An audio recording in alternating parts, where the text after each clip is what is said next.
Hi, I'm Lily, this is Small Talk, and in this video, it's all about the US shutdown.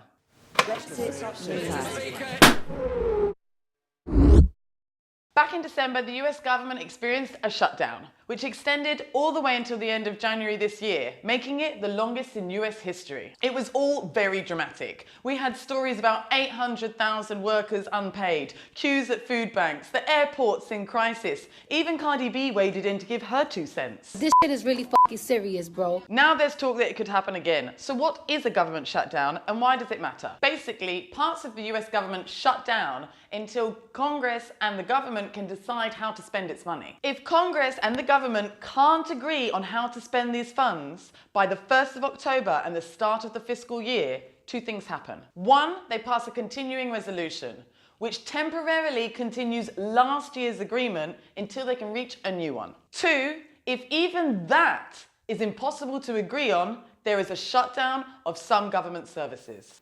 Essential services like border protection, hospital care, and law enforcement continue to operate, but workers don't get paid. Non-essential services are stopped. That means that hundreds of thousands of government workers can't go to work and can't be paid. So shutdowns are essentially where time stops, because Congress and the government can't agree on how to spend their money. So what did they disagree on this time? Trump has been demanding $5.7 billion to build that border wall with Mexico. Remember they were going to pay?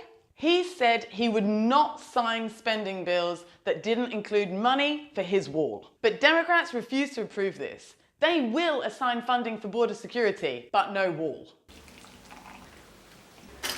In December, Trump actually looked ready to give in to this compromise and avoid a shutdown. But pressure from conservative Twitter heads forced him to remain stubborn, so nothing could be agreed upon and the government shut down.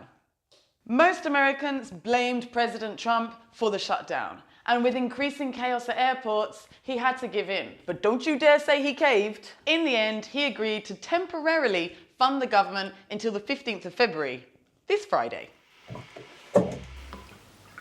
So now that date is looming, where are we now? Remember that this started because Trump demanded that Congress fund the wall. The Democrats, who control half of Congress, will never agree to that. So everyone is pretty skeptical that a deal can be reached by the end of this week. So another shutdown looks likely, but something even crazier could happen. Trump has threatened that he could declare a national emergency on this, okay? That means that he would bypass Congress, seize the funds himself for his border emergency. Even the Republicans are pretty worried about what sort of precedent that would set. I mean, declaring a national emergency to fulfill the president's wishes? In their nightmares, they can see this happening in reverse. Imagine a Democrat president coming to power and using emergency legislation to declare a national emergency for healthcare or green issues. It's estimated that this winter shutdown cost the US economy $3 billion. Fuck. The only way that the US is going to be able to avoid another shutdown is if Democrats and Republicans put their differences aside and come together in bipartisanship. I mean, they have done it before, but it's Trump who often has a problem with this. If you enjoyed this today, please don't forget to hit subscribe.